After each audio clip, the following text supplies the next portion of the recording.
আসসালামু আলাইকুম এবং ব্রেইন স্ন্যাকের পক্ষ থেকে আপনাদের সকলকে স্বাগতম। মহাবিশ্বের সৃষ্টি রহস্য থেকে শুরু করে মানবজাতির ভবিষ্যৎ সবকিছুর মাঝেই লুকিয়ে আছে অসংখ্য অনাবিষ্কৃত গল্প।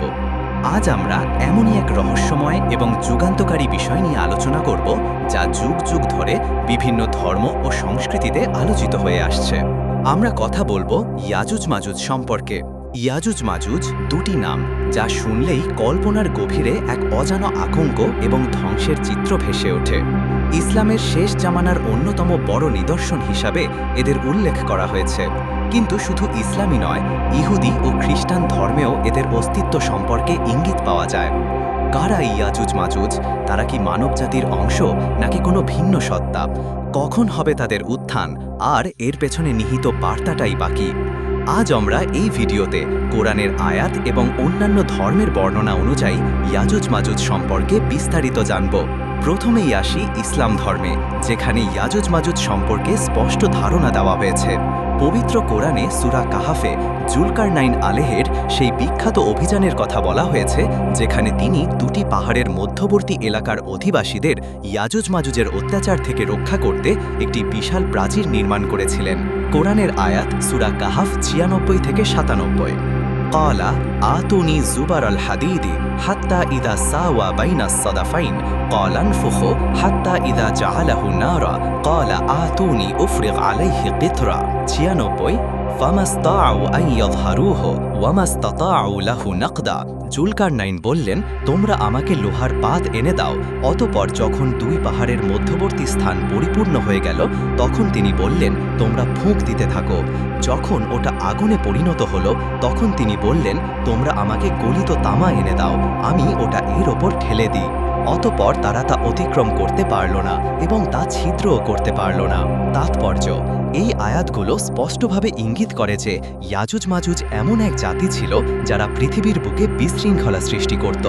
জুলকারনাইন আল্লাহর নির্দেশে এবং তার প্রদত্ত জ্ঞানের মাধ্যমে একটি সুদৃঢ় প্রাচীর তৈরি করে তাদের আটকে দিয়েছিলেন, যা ভেদ করা বা অতিক্রম করা তাদের পক্ষে সম্ভব ছিল না। তবে কোরআন আরও বলছে, এই প্রাচীর চিরকাল অক্ষত থাকবে না। কিয়ামতের একদম কাছাকাছি সময়ে এই প্রাচীর ভেঙে যাবে এবং ইয়াজুজ মাজুজেরা বেরিয়ে আসবে। কোরআনের আয়াত সূরা আল আম্বিয়া ৯৬ থেকে ৯৭। হাত্তা ইদা ফুতিহাত ইয়াজুজ ওয়া মাজুজ ওয়া হুম মিন কুল্লি হাদাবি ইয়ানসিলুন ওয়াকতারাবাল ওয়াদুল হক ফাইযা হিয়া শাখিসাতুন আবসারুল লাযিনা কাফারু ইয়া ওয়াইলানা ক্বাদ কুন্না ফি গাফলাতিন মিন হাযা বাল কুন্না যালিমিন। যে পর্যন্ত না ইয়াজুজ ও মাজুজকে ছেড়ে দেওয়া হবে এবং তারা প্রত্যেক উঁচু স্থান থেকে ছুটে আসবে আর সত্য ওয়াদা কিয়ামত নিকটবর্তী হবে, তখন কাফিরদের চোখ স্থির হয়ে যাবে। তারা বলবে, হায় দুর্ভাগ্য আমাদের, আমরা তো এই বিষয়ে উদাসীন ছিলাম, বরং আমরাই জালিম ছিলাম। তাৎপর্য, এই আয়াতগুলো পরিষ্কারভাবে বলে দিচ্ছে যে কিয়ামতের চূড়ান্ত নিদর্শনগুলোর একটি হলো ইয়াজুজের মুক্তি।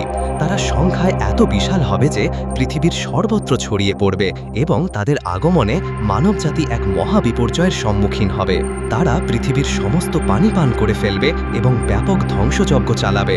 তাদের সংখ্যা এত বেশি হবে যে পৃথিবীতে তাদের মোকাবেলা করার মতো কেউ থাকবে না। শেষ পর্যন্ত ঈসা আলাইহিস সালাম এবং মুমিনরা আল্লাহর কাছে প্রার্থনা করবেন। আল্লাহ তাআলা তাদের ঘাড়ের ওপর এক প্রকার পোকা পাঠিয়ে দেবেন, যা তাদের একযোগে ধ্বংস করে ফেলবে।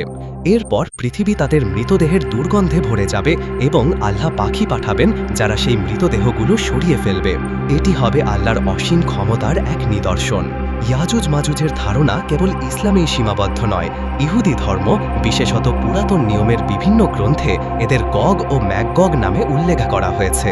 যেমন বাইবেলের ইজেকিয়েল বা হেজকিয়েল অধ্যায়ের ৩৮ ও ৩৯ নম্বর পরিচ্ছেদে গগ নামের একজন শাসককে ম্যাগগ দেশের নেতা হিসাবে বর্ণনা করা হয়েছে। বলা হয়েছে, গগ এক বিশাল সৈন্যবাহিনী নিয়ে ইসরায়েলের উপর আক্রমণ করবে, কিন্তু শেষ পর্যন্ত সৃষ্টিকর্তার অলৌকিক হস্তক্ষেপে সে পরাজিত হবে এবং ধ্বংস হবে। এখানে গগ ও ম্যাগগকে সৃষ্টিকর্তার বিরুদ্ধে বিদ্রোহকারী এবং ইসরায়েলের শত্রু হিসাবে চিত্রিত করা হয়েছে। খ্রিস্টান ধর্মে বিশেষত বাইবেলের নতুন নিয়মের প্রকাশিত বাক্য 20 থেকে 7 থেকে 10 পদে গগ ও ম্যাগগের কথা বলা হয়েছে।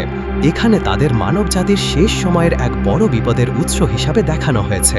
বলা হয়েছে 1000 বছর শেষ হওয়ার পর শয়তানকে তার বন্দী দশা থেকে ছেড়ে দেওয়া হবে এবং সে পৃথিবীর 4 কোণায় বসবাসকারী জাতিদের অর্থাৎ গগ ও ম্যাগগকে একত্রিত করবে যুদ্ধ করার জন্য। তাদের সংখ্যা হবে সমুদ্রের বালুকণার মতো অসংখ্য। তারা ঈশ্বরের পবিত্র নগরী এবং তার প্রিয় লোকদের ঘিরে ফেলবে, কিন্তু আকাশ থেকে আগুন নেমে এসে তাদের গ্রাস করবে এবং শয়তানকে অগ্নি ও গন্ধকের হ্রদে ফেলে দেওয়া হবে। তাৎপর্য, এখানে ইয়াজুজ মাজুজের ধারণাটি শেষ সময়ের মহাযুদ্ধ এবং শয়তানের চূড়ান্ত পরাজয়ের সাথে জড়িত। আমরা দেখতে পাচ্ছি 3টি প্রধান আব্রাহামিক ধর্মেই ইয়াজুজ মাজুজের একটি সাধারণ চিত্র ফুটে ওঠে। তারা হলো এক ধ্বংসাত্মক শক্তি যারা শেষ সময়ে মানবজাতির জন্য এক বড় থ্রমকি হয়ে দাঁড়াবে। তাদের সংখ্যা হবে বিশাল এবং তাদের মুক্তি হবে এক মহাপ্রলয়ের ইঙ্গিত।